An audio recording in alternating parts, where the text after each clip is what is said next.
Welcome to Live Daf, your online Daf Yomi Shir. Shalom Aleichem and welcome back. Today's Daf is Kesubos Ayin Gimel. We are holding on Ayin Beis Amud Beis, 2 lines from the bottom. So in the Mishnah we learned, HaMekadesh Isha, he approaches an Isha, he's Mekadesh with a condition, Al Manas, that you have no Nidarim, restrictions which will inhibit your way of life. He's not interested in Isha with restrictions. It turns out she misled him. She has Nidarim. The Kedushin is totally not valid. What about the following case? Itmar, says the Gemara on the second line from the bottom. Kitcha al Tanai. He made it Tanai. He stipulated, at the time of Kedushin, I do not want an Isha with a neder. V'konsa stam. But subsequently, he was koineser, it's another word for marriage. He married her without expressing anything. So the Tanai, he said at the Kiddushin, but later on when he actually married, he omitted any mention. He failed to make any reference to his previous stipulation. Now the question is he assuming that it's just understood? Or shall we say that he sort of forfeited that, he gave up on that demand? We have a machlokes. Rav Amar, Tzricha heimenu get. Although she's not entitled to a ksuba, if it turns out that she misled him, but a get, she needs a get. Why? We'll see in a minute. Ushmuel Amar eina tzricha heimenu get. No get required because there is no kedushin, there's no engagement, no marriage. He clearly wanted an isha free of any nidar.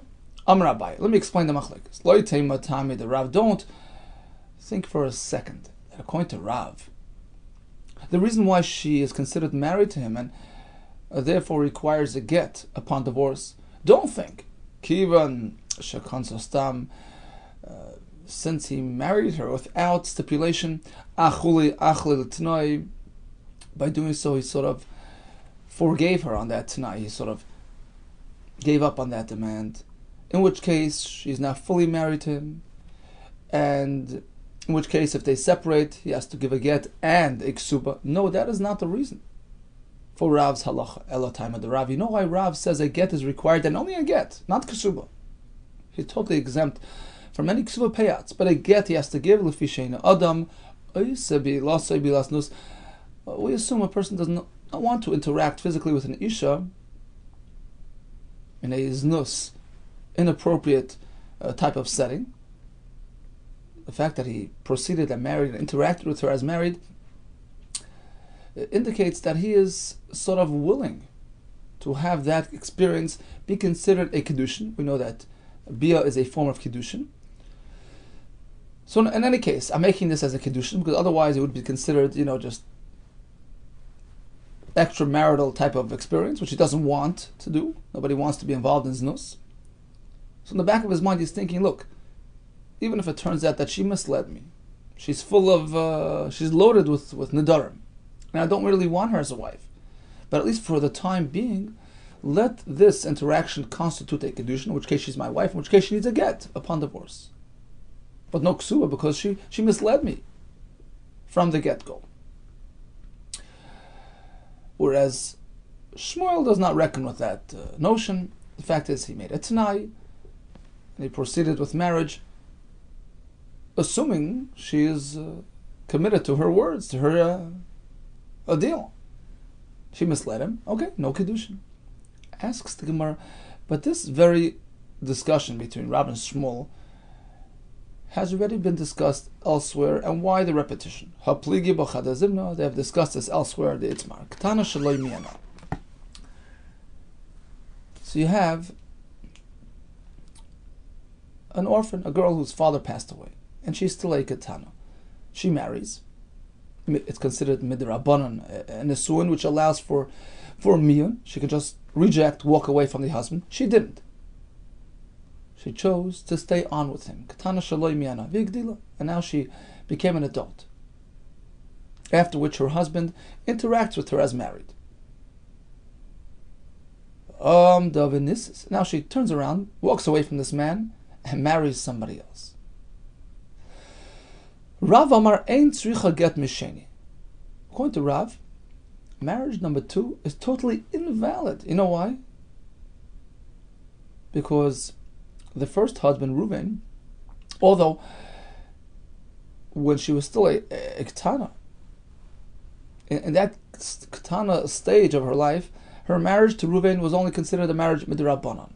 But once she turns a Gedola and he continues living with her, that be'ilah, that interaction, is considered a kedushin, and now it is kedushin min haTorah because she's already an adult. In which case, if she goes and gets involved with Shimon, it's totally null and void. She's already a married woman to Reuven.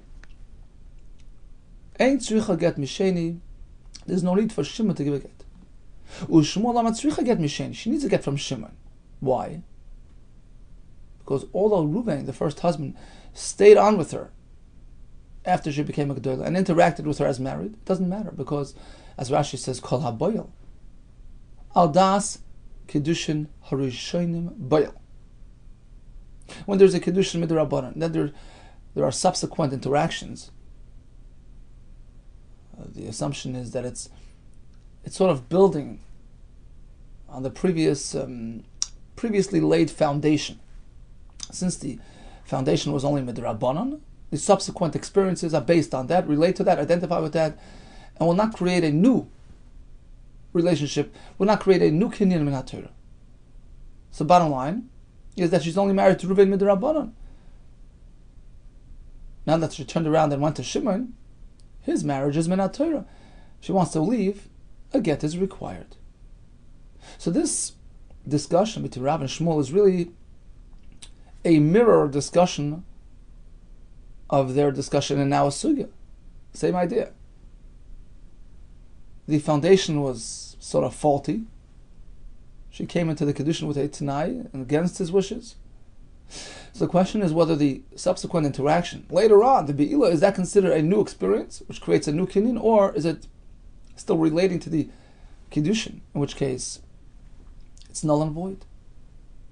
And the question is, why did they have to discuss the same topic twice? Tzricha, both are needed. The itmar bahi, had we only discussed the case of the Ketana, who grew into an adult, I would say bahi kama Rav. In that case, Rav considers the be'ilah after adulthood as a initiation of a new kinyan, mishum deleka t'na'ah, because there was no conditioning amongst them, there was no stipulations, and everybody knows the marriage with a Ketana is nothing.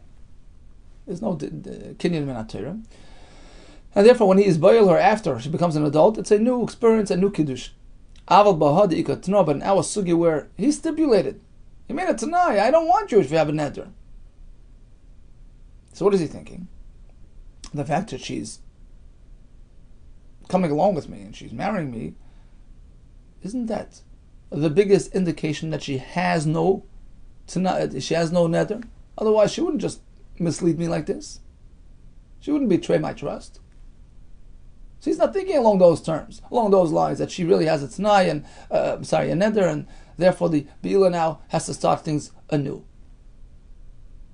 He's thinking she has no nedarim. If it turns out she has nedarim, then everything is just null and void. The kedushin, the nesuin.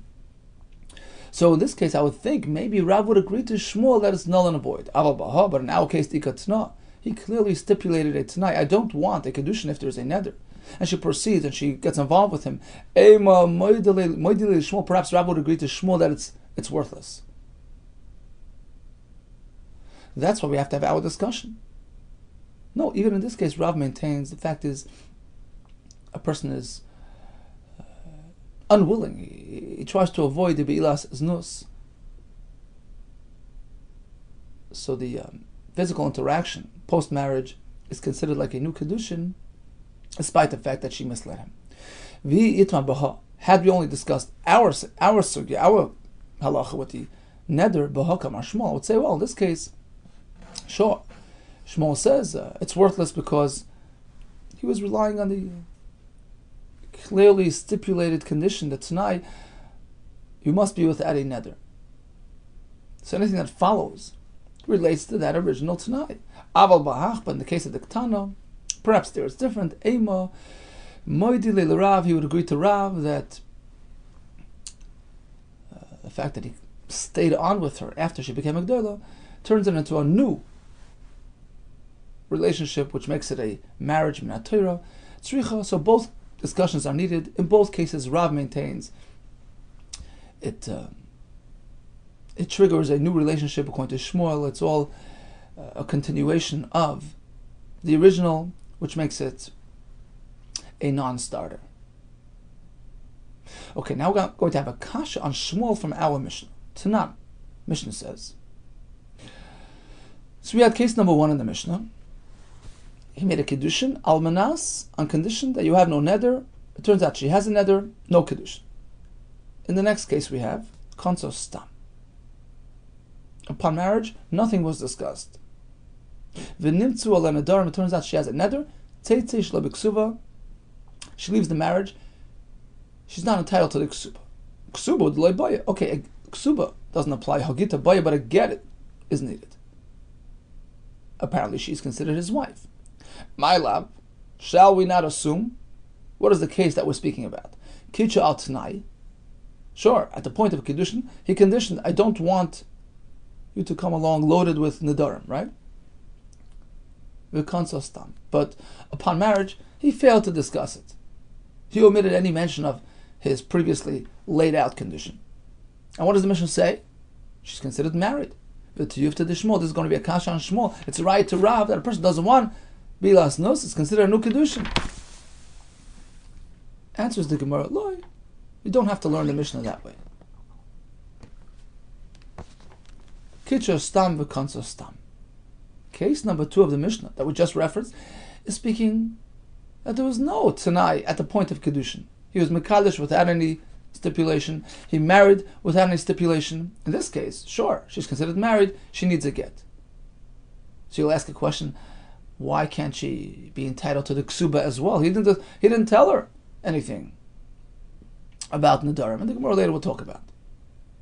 Asks the Gemara, but do you mean to say that even if he was Mekadesh with a Tanai, but then married without any discussion, right? That was the case that we're talking about. Do you mean to say that according to Shmuel, right, you don't need a get? Is that true? Why? Because we assume that his future interaction is based on the previous proposal, the assumption that she has no neder, and since she does, it's nothing, it's null and void, the Kiddushin and marriage, right? Is that what you mean to say? If that's the case, adatoni. So instead of the Mishnah saying like this, what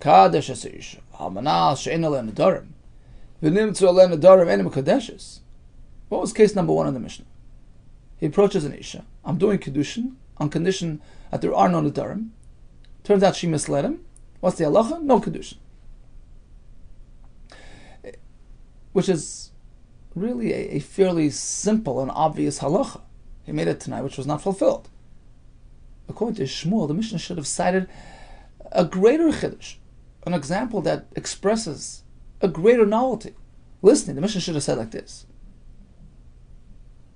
Kansa stam v'nimtzu ala nedarim eni mekudeshes.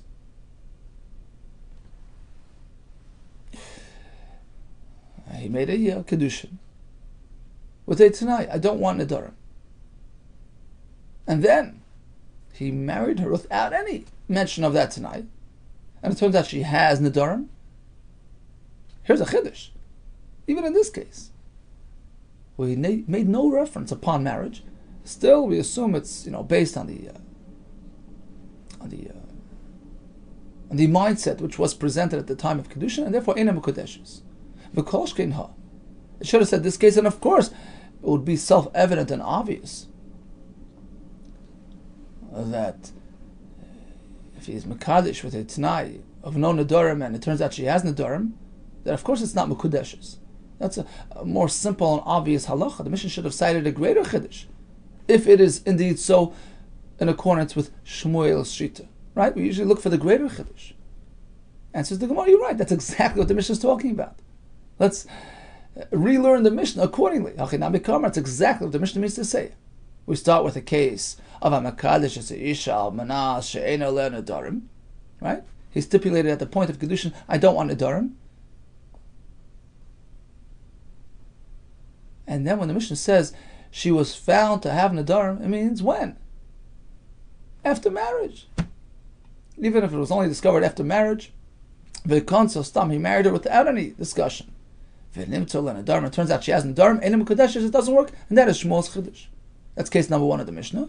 Then the Mishnah continues with another case. Kitcha Stam, V'konso Stam, suppose he did not utter a word about Nadarim. He made a Kedushin Stam. He married her Stam. That's the second case in the Mishnah. It's a brand new halacha, unrelated to Rav and Shmuel. What happens here? She separates, she needs a get, but no ksuba. Ksuba hodoloi baya. Hagita baya. So she is not entitled to ksuba because he doesn't want an isha with nadarim, but a get she needs. Now we're going to analyze this halacha. Right? So, what's the difference between ksuba and get? Umaish no ksuba. Doloi baya. Why is she not entitled to a ksuba? The Omar, because the husband can claim, this is not what I expected. This is not what I ordered. Actually, he didn't order anything. He didn't discuss it, but it's just a presumed mindset. A person does not want an isha with nadarim holier than me. I'm not interested in that. So I don't want to give her a ksuba. If that's the case, then she's totally unmarried. She shouldn't need a get at all.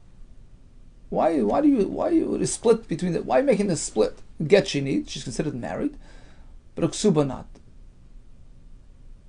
If she's not considered a proper wife as per ksuba, then skip the get altogether. Amarabba tzricha get midivrayim. You're right. She's not his wife.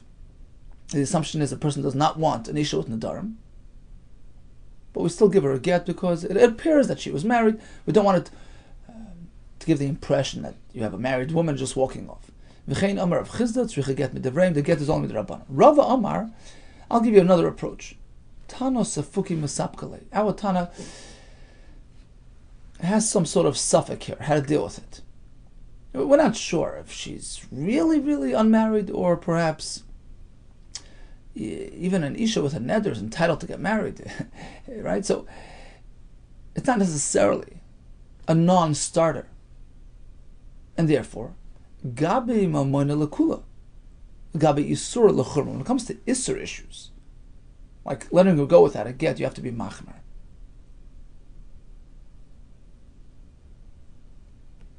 Right? We're not sure about a stam adam. Rashi says your typical, standard individual. Is he really makbid? Is he so particular about nedarim on his wife? To what extent is a person particular about this? So, when it comes to letting her go without a get, we can't just do that. We're machmer. We take into account that perhaps she is a married woman, but when it comes to financial obligations, i.e., the man's ksuba payout obligations, you can't compel him, you can't obligate him. He can say, I never wanted this. So he's potter from ksuba. So bottom line, just recap before we continue. We had 3 separate cases basically. We have a simple case. He's mekadesh al tanai. I don't want an isha with a neder. It turns out she misled him. It's no kedushin. That's a simple case. We had the middle case, which was machlekes Rav Shmuel. He made a kedushin al tanai, but when he married, he did it stam. He didn't make any reference to that condition. So Rav says it starts brand new. He doesn't want bilas nus. It's a kedushin. She would need to get upon separation. Shmuel disagrees. When I do something today, it's al das, what I stipulated earlier. It's al das kedushin, and the kedushin was done al tanai. So the marriage is also al tanai. No kedushin, no marriage. In the third case, we have he never discussed anything. Didn't say boo. He was mekadesh. He married stam. The Mishnah says a get she needs, but a ksuba she's not entitled to because he can say I never wanted such a thing. Omar Rabba. Let's go back to Rav Shmuel for a minute. So Rav said, even though there was a t'nai at the point of Kedushin, but if he married without a Tanai, it starts things fresh. Shmuel disagreed. Al das Kedushim Harishonim Boil. Just like whatever the Kedushin has, the marriage has. If there's no Kedushin because he discussed Tanai, marriage has no value either. Rabbah will now sort of package and frame the machlekes. Well, when does this machlekes apply? And according to Rabbah, only in a very specific case. Amar Rabbah machlekes betos shtei noshim. This whole machlekes between Rav and Shmuel, meaning we're going to focus specifically on Rav's chiddush now. That even when he makes a Tanai during the Kedushin, and that Tanai turns out not to have been fulfilled. He said no Nadarim, there were Nadarim. But then he proceeds with marriage without mentioning anything about his Tanai. Rav says it makes a new kinyan. This chiddush of Rav is only betos shtei noshim. If the tos, the mistake, the thing that went wrong, so to speak, here. In the case of the neder, he was misled. He thought there was no neder. It turned out there was a neder. That's the lashon of tos that the Gemara will be using over and over again. There was some sort of deficiency in the process. Betos shtei noshim. It only works if there were two women involved. Meaning, he was makadesh Rachel almanas, that you have no nedarim upon you. And then he went to Leah, was makadesh and married her without discussing anything. So Shmuel says, we assume it was with the same demand, just as he demanded that Rachel be without nedarim, he expected the same of Leah. Rav disagrees. The fact that he failed to make any mention of his conditions when he married Leah is an indication that he doesn't care. He wants Leah bad enough, he'll take her even without fulfillment of this specification, even if she has a neder. That is Rav's chiddush. So Rabbah takes an entirely different approach than Abaye. Abaye is working with the fact that a person doesn't want his bila to be his nus, etc. He's willing to proceed at all costs. But Rabbah's approach is that we're speaking about a very specific case. The fact that he failed to make any mention when he married Leah indicates that he's treating her differently than Rachel. Aval betos isha achas. But if this tos took place with one isha, like we said before, he was makadesh with a Tanai, and then he married her without discussing the Tanai. Aval betos isha achas divrei hakoil ein tzricha imena get. According to all shittas, even Rav would agree, no get is required. There's no reason to think that he changed his mind. He didn't want a neder. Turns out she has a neder. No kedushin. Amli Abaye. Abaye disagreed, of course, because he was working with the other approach. A person does not want his experience to be as nus, and therefore it would apply even to one isha. So Abaye asked on Rav, "V'mas nisan, take a look at our Mishnah," which was the basis of the kasha that we asked before on Shmuel. So we sort of mixed our Mishnah into the fray here. What is the context of our Mishnah? Are we speaking about two women? No, it's just one isha. The tos isha achasi. So how did we ask a kasha from our Mishnah on Shmuel?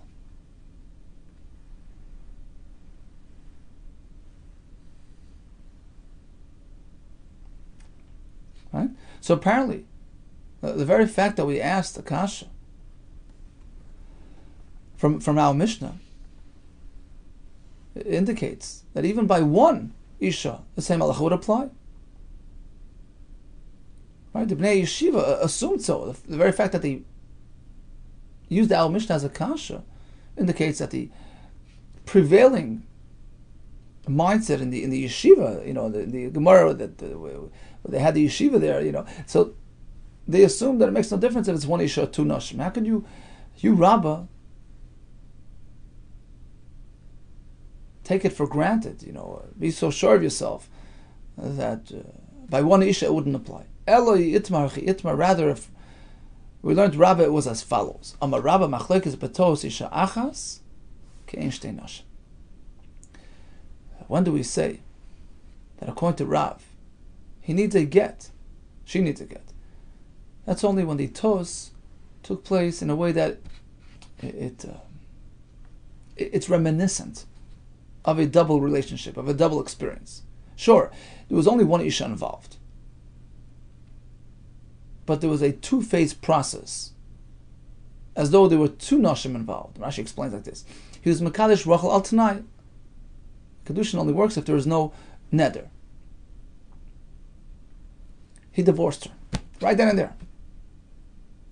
And then, he retook her and married her. Without saying anything. Here, Rav says, look, why don't you repeat your condition? If you're so careful and so particular about that demand, why did you just ignore it? You retook her without discussing that stipulation, that tonight. That's a raya that you were moichel on it. You were megala das, you showed that you don't care. And Shmuel says, no, I already told you once. The first time around. So the second time around was based on that mindset. That's the machlokes in a very specific case. True, it was one Isha, but it was ke'ein shtei nashim, as though he was involved twice. As though there were two women involved, meaning it was a double process. Kedushin, divorce, and again remarried her. Aval b'toyis Isha achas grei dasa, but if it's just one Isha straight through, and she misled him at the point of Kedushin, so even if he married her without discussing the Tanai, she misled him. All agree, no get is required, because we assume he only took her in as per his stipulation at the point of Kedushin. Here comes Abai with another kasha. You're telling me if it's one Isha with one process, with one phase, all agree the entire process, consider a continuous process, and it's based on the Tanai that was stipulated at the beginning of that process. We have a halacha like this. Kitcho b'tos. He was Mekadesh and Isha. It turns out to be a mistake. The Gemara figures at this point, what type of mistake are we speaking about? She misled him to think that she has no nether, upon her, right? And she misled him. Upachas m'shava pruta. Another example is that he was Mekadesh and Isha, which was less than a pruta worth money, so it's not really a Kedushin. Mechen katan shekiddish, or you have a katan who tried to do Kedushin, doesn't work.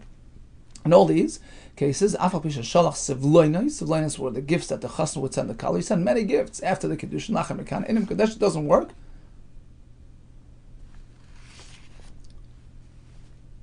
Shemachmas Kedushin harishanim shalach, because your gifts relate to the Kedushin. If he was a katan at the point of Kedushin, even if he sends gifts later on, after he's a gala, it doesn't matter, because he's not trying to start all over again. He's gifting her, assuming that she's already Mekudeshes from the first experience, which of course didn't work. Being balu kana. But suppose they're already married and they interact physically, then we say it's a new kinyan. So although the Kedushin was not really valid, but the Be'ila itself constitutes Kedushin. That's a Tanakama. Rabbi Shimon ben Yehuda, Mishum b'Shmol Amar, in Ba'al Loikanu. Even the subsequent physical interaction does not create a kinyan. Okay, end of halacha. Asks the Gemara. Let's focus on the Tanakama. There was one Isha, one Taus, at the point of Kedushin. He proceeded, married her. What does Tanakama say? Even though the Kedushin was not valid, she misled him, thinking that she has no Nadarim, which she had. But Balu makes Kinyan. V'hacha. But take a look at our case. The Tos Isha Achasi. The Tos pertains to one Isha and one single continuous process. Upligya, we have a machlokes. That's a kasha on you, Rabbah, who told us that if it's just one Isha, we assume that the Be'ila later on was based on the previous notion, the stipulation stated at the point of Kedushin. You can't start fresh. It's one continuous process. My love Tos Nadurim. Shall we not assume that we're speaking about, a similar case to our Mishnah, to our Sugya? She misled him thinking that she has no Nadarim, which she really does. Loi, Tos, Pachos, Mishava Pruta. We're not speaking about Nadarim, we're speaking about Kitcha Batos, that he thought you can use even a penny to be Mekadosh. That was his mistake.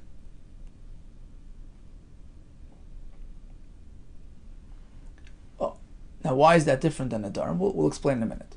But before that, we have another kasha. How can you say Pachas Mishava Pruta Behedyuk Tanila? That's the second case in the Brisa. Right? It says Kitcha Batos Upachas Mishava Pruta. First case is Tos, and then comes Pachas Mishava Pruta. It's not one and the same. Yes, it is. Pirusha Kamafarish. It's one and the same. The Brisa is just explaining itself. We start with Kitcha Batos. There was some sort of error at the point of Kiddushin. Ketzat, for example. He gave her less than a pruta, thinking that it works. He stayed on with her. He was boiled after marriage. Now we have a shaila. Kiddushin was not valid. It was less than a pruta. Perhaps the be'ilah starts the process anew. Tanakama says yes. Rabbi Shimon says no. Says the Gemara of Micah Miflagi, what's the point of machlekes? It has nothing to do with being misled, etc. What he had in mind, what she had in mind. So what then is the machlekes here? Why would Tanakama say it works and Rabbi Shimon say not? Answer is Mar Savar Adam Yodea She'en Kiddushin Toisin B'Shpachas M'Shavar Pruta. Tanakama holds typically a person who approaches marriage knows the basic halacha that Kiddushin does not hold, does not work if it's less than a pruta. V'gamar u'ba'al l'shem Kiddushin. So he knows full and well that his first Kiddushin is worthless, and the be'ilah that he did with her afterwards was a shem Kiddushin. So it starts a fresh slate. Umar Safa, whereas the other sheet holds, not necessarily is everybody learned and privy to this fact that you can't make a Kiddushin with so little value. The Kiddushin, he thought that the Kiddushin worked, and when he continued marrying her and continued living with her, it was adata, the Kiddushin Rishayim. It was based on the understanding that it's building on the first Kiddushin. He didn't intend on creating a new Kiddushin. Here comes another kasha on Rabbah, who maintained that our sugya between Rav and Shmuel pertains to a very specific, particular case where there was a two-phase process, and perhaps the fact that he ignored his Tanai the second time around indicates that he gave up on it, right? Dafka in that case. Here comes another kasha on Rabbah. Hareni boyalech. So he was Mekadosh and Isha, and then he proceeds and interacts with her as married, on condition that my father is okay with this shidduch. That's his condition. Even if it turns out that father was unhappy about this match, mikudesh as it works. Rabbi Shimon, no. It depends on the father, as stipulated. Ratza av mikudeshes, loy ratza av eina mikudeshes. Father's okay, it works. Father's not okay, it doesn't work. End of halach. What does Tanakama say? Even if his condition was not fulfilled, his father was unhappy, it works. The Gemara is assuming because the be'ilah creates a new experience. An experience which was not hinged on any conditions. What's this case all about? The chitos isha achas dami. There was something wrong, a tos, and it was just one isha and one process. He didn't marry and divorce and retake her. It was just one continuous process. Kedushin that led into Nesuin. Upligi. And we have a machlokes, meaning, according to Tanakama, the fact that he failed to mention any Tanai at the point of his be'ilah makes it work. This is a kasha that Abai is asking on Rabbah. You, Rabbah, explain to us. The whole reason why the be'ilah can work, according to Rabbah, is because he had engaged and divorced and remarried without making any mention of Tanai the second time around. We assume he adopted a fresh new outlook on life. Otherwise, it's assumed that the be'ilah is a continuation of the Kiddushin, and bound to the same conditions. How are you going to explain this Mishnah here, this Brisa here? He made a Tanai at the point of condition. He didn't divorce and remarry. He just continued, uninterrupted, into the marriage. Tanakama says it works. Answers the Gemara, no. The reason why, according to Tanakama, it works has nothing to do with our sugya. It's not a question of whether he insisted on his Tanai being fulfilled, or he neglected his Tanai, or he gave up his Tanai. It's a more basic, fundamental question of how to look at the condition to begin with. What did he mean when he said, Al Manasta, my father's okay? Okay meaning he's not yelling and screaming and protesting? Or does he have to, or does he actually have to certify and rubber stamp the shidduch? That's the machlekes. So it's a side point unrelated to our sukkah. Hasan Bakamifli over there, the machlekes revolves around how to interpret these words. Mar savar almanas yirtza av, almanas yishtika av. Tanakama says, when I said on condition that my father is okay, I meant as long as he remains silent, doesn't voice any loud opposition. And he was silent. So it works. Umar savar, whereas the other shita holds almanas sheyoimar abahein. On condition my father clearly rubber stamps it. He says, yes, I'm going with this thing. V'halay amar abahein. In this case, he didn't say anything, so it doesn't work. Here comes another kasha from Abaye on Rabbi. So this is a Mishnah which we actually discussed in Maseches Yevamis. So the Mishnah just speaks about a case as follows. Ruvain married an Isha, divorced her, and remarried her. And now he passed away without kids. Can his brother Shimon proceed and do Yibum to Rachel, Reuven's wife? Chachamim say yes. Rabbi Yehuda says no. Chachamim say yes because that's Eishes Ach without children. That's the classic Yibum scenario. So although Reuven had married and divorced and remarried, it doesn't matter, because at the end of the day, he passed away while she was still his wife. To Shimon, she's a sister-in-law, Eishes Ach, without kids. That's a Yavama.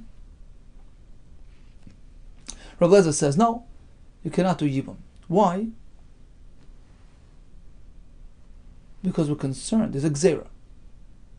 Because if you do it in this case, it might lead to another case where it's problematic. In that case, all agree you cannot do Yibum. What is that case? Moidim Chacham or Blazer. Even the Chacham would agree to Blazer in the following case. Big Tana. You have a Nisha who's a Ktana. Sheisia Avia. Her father has the ability to marry her off and becomes a marriage minat Torah, right? So her father marries her off to Reuven. Vinizgash. And then Reuven divorces her. Vihi is Saima. She's considered like an orphan, even though her father's around. He's saying she's an orphan during her father's lifetime, because basically she left his domain. Once she married, she's out of his family, out of his control. So going forward, father no longer has the ability to marry her off. But she can go ahead and approach a man and get married. So now Reuven chose to take her back. His marriage now is only with the Rabbanon, and now he passes away. Now we're in trouble. Shimon can only do chalitza, not yibam. You know why? The Mishnah explains. It's actually a brisa. Because when Reuven divorced Rachel, it was a proper divorce. She had been married to him in Atayra through the father. Now he divorced her. It's over. But when Reuven retakes her, it's not a proper retaking. It's only with the Rabbanon. So now when Reuven dies, she's really usher to Shimon min Torah. Because technically, to Shimon, Rachel now is Grushas Achiv. She's his brother's divorcee. She had been married to Reuven and then got divorced. Min Torah, it stopped right there. Process terminated right there. So although she's back to Reuven, it's only with the Rabbanon that cannot really allow her to proceed and marry Shimon. When does this apply? When is this concern applicable? Shagirsha kashik tana. Reuben divorced her and took her back when she was only a ketana. So now she's only married to Midrabanan, does not enable Yibam. Aval girsha kashik tana. But let's say he divorced her when she was a ketana, but then but took her back as an adult, fully married. Minat Torah. There's no issue there. Or he took her back as a ketana, but then she grew up with him. She waited around until she became a G'dayla and stayed on with him, and he interacted with her as married. So now it sort of creates a new relationship in Torah.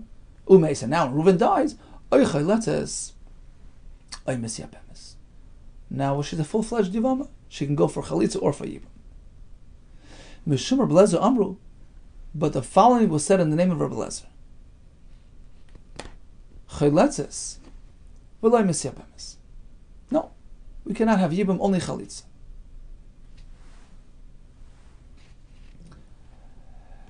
Says the Gemara, let's take a close look at this case.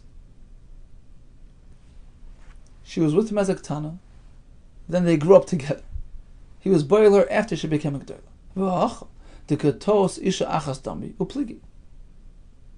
Here there was something wrong, right? There was some sort of deficiency. It was a Kedusha Ketana, right? And then he waited until she became a G'dayla, continued living with her. And what did the Rabbanan say? The Be'ila that took place after she became a G'dayla is considered L'Shem Kedushin. So even though the marriage started on shaky footing, it was only with the Rabbanan, but they stayed on with it. They stuck through it. Now once she became a G'dayla, the Be'ila, the interaction at that point, transforms it into a Kedusha Torah. Irrespective of how the marriage began. Now it's been a Torah. That is Shittas Tanaka Chacham.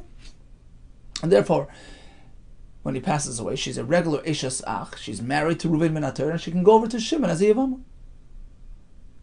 That's going to be a Kasha on Rabbah. It's Isha Achas. There are no two processes here.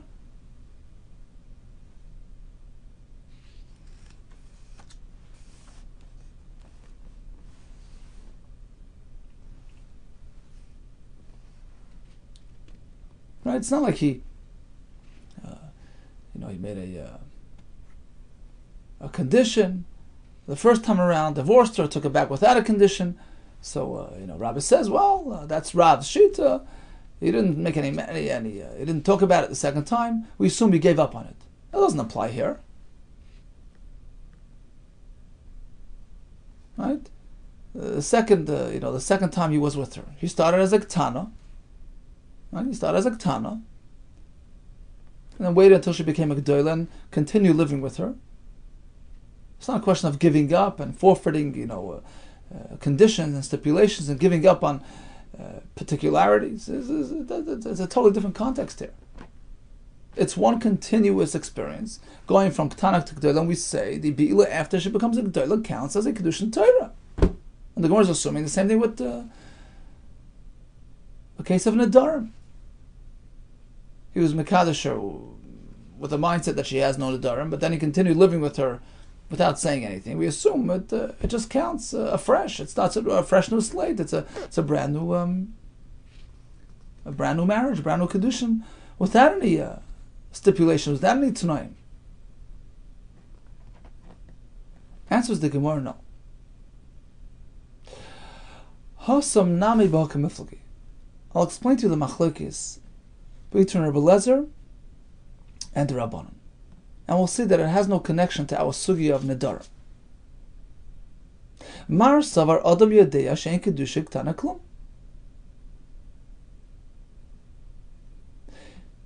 The Chachamim hold, a person knows the initial kedushin with a ktana is worthless.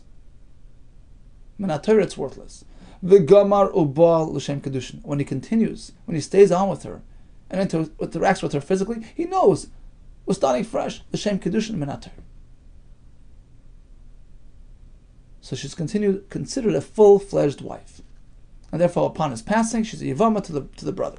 Umar savar ein adam yadei she'en kedusha ktana klum. Rabbi Lezer holds, not everybody is aware of this halacha that a kedusha ktana doesn't work. v'chi kabal, and even though he stayed on with her and did beila, adatu the kedushin harishonim kabal, we assume it was building on the previous kedushin. He did not intend on initiating a new relationship, on making a new kinyan, and therefore there was no kinyan in Torah. And upon his passing, she can't go to the brother. She can only do chalitza. And Rashi points out, and the Farshim point out, that apparently our Gemara here, based on this analysis, is different than the Gemara Nivamis, where over there the Gemara learns that our blazers is a gzeira, that it might lead to the other case that we explained before. The Gemara here is concluding differently. It's a very basic machlekes. Does or does not a person know? Is a person fully aware of the halacha that a ketana cannot be engaged in a Torah or not? And that leads to this machlekes of how to treat the subsequent beila. Is it just a continuation and therefore it's not considered a new kedushin, or do we say a person is fully aware of the fact that his kedushin with the ketana is now min Torah and the beila starts things fresh? The bottom line is it's not a matter of nedarim and conditioning and stipulations and mindsets, and therefore it has nothing to do with Rabbah. It's not a kasha on Rabbah's explanation. Bottom line is we had a sugya of an isha who turns up with nedarim. She's loaded with vows and oaths and restrictions. So we have three separate scenarios that we discussed. A basic case is he was mekadesh al tonight that you have no nedarim. She misled him. She had nedarim. Eina mekadeshes. Let's jump to the third case. He didn't say anything. At the point of Kiddushin, he was Mekadesh Stam and married Stam. Teitish le b'ksuba, she doesn't get her ksuba. He can claim that's not what I wanted, but she needs a get just in case. The middle case was, he was Mekadesh with a Tanai, but when he married, he failed to make any reference of that Tanai. Shmuel says, no Kiddushin. I meant what I said. Back at the Kiddushin. Rav says she doesn't get a ksuba, but she needs a get. And according to Rabbah, who's speaking dafka in a case where it was a double-phase process. He made the tanai at the point of kedushin, then divorced and retook her without a discussion. Rav assumes he gave up on his previous, particularities. Whereas Shmuel disagrees. That was Rabbah's approach, and we had several kashas which we answered. Abai's approach, which was the first approach, was that Rav holds that a person does not want to get into a bilas nus, and therefore he's willing to take her as a wife, at least for the time being, although she's really contravening his stipulations. So Abai asked several kashas on Rabbah.